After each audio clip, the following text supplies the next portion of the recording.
All right, gang. So, 7 low-cost ways to build links. Here's the thing. Obviously, links matter the most. Here are some. I think we actually have 9, not even 8 or 7. 7 or 8 to 9 ways that you guys can build links to your website.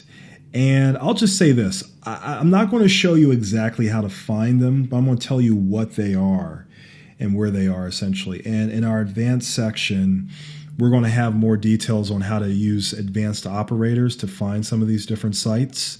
And also we'll have probably another 10 to 20 other methods that you can implement from a link building standpoint. So you're able to build links back to your site and different tools that you can use for those purposes.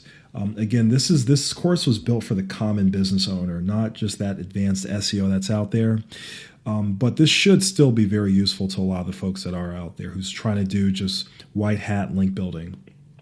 First and foremost, being a guest contributor. So say, for example, if you're a bankruptcy lawyer and Avvo, they may have a blog. There might be other blogs out there that talk about bankruptcy, foreclosure, things of that nature. You could essentially reach out to the editors and see if you could become a guest contributor. I've done that for our clients many, many times, and it's widely successful. And if you write for them, you can either reference back to your own website, you can reference back to your own profile, whatever it is. You can get a link back to your site just from that alone. So that's also something that's worth considering. Something else that you can do is what I like to call resource pages or partner websites. Say, let's go back to the example where you're a bankruptcy lawyer and you have, other folks that are like criminal defense, a divorce attorney, other folks that are sort of partners to you. You can be listed on their website as a potential partner. And that does count as a link back to your website. So again, that's something else that's worth considering. Directory page ranking. If you have directory pages, and we've done this before, particularly for a day camp that's located out of Scarsdale, New York, where we found that there were a few pages out there that were sort of kind of like directories, but they had a ton, and I mean a ton of link equity. I mean, page authorities of like 50 and above.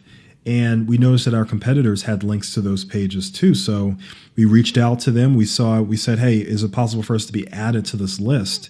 And they said, absolutely. The cost is X.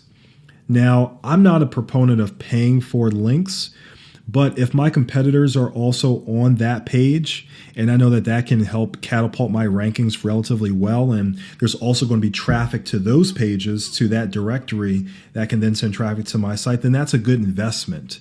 So I'm not in the business of paying for links, but if it's a link that's relevant to my business from a promotional standpoint, absolutely, there's nothing wrong with that. Local sites and bloggers, we kind of talked about this a little bit.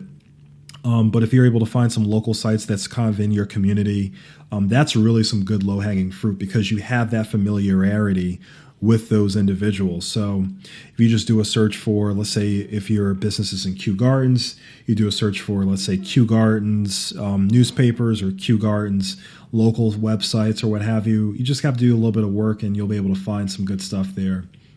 One thing that I do with my clients from time to time, and again, this is if you're a local business, is I'll create a mega resource related to something that's going to be critical to that area. So let's say I'm a bankruptcy lawyer, but I know people are always doing searches for homes, or they're always trying to find really, really good let's say financial planners or whomever that's sort of closely connected to my space.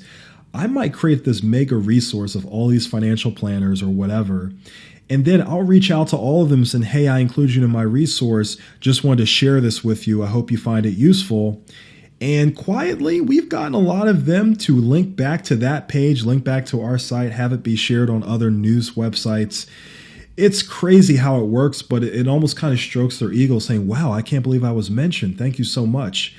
It's a very, I can't tell you guys, it's very, very powerful. We've used this method to rank websites that have low domain authority, but they're ranking now better than some sites that have page authorities above 80 and 90 for that matter, just from this method alone. We talked a little bit about this, but 4 to 5 relevant but very powerful citations or directories, if you will. So say, for example, if you're a medical practice, ZocDoc, HealthGrade, some of the ones that required paying a little bit might be worth it. Again, we're not trying to pay for the link. We're paying for the traffic and the eyeballs that also has a link that comes with it. Some of our clients, we've had them sponsor local scholarships and get a .edu link back to their website. That's another way to get a link. And then finally, if you want to do local webinars in your community, just related to your business, you can do a local webinar. You can promote it, and that's also been something that's generated links back to our clients' websites. So all of these, in my opinion, are low cost, link building methods that really can move the needle for your business. You just have to put a little bit of time into doing it, but if you do, I'm telling you, you'll have quite a bit of success and be able to move up your rankings quite actually relatively quickly.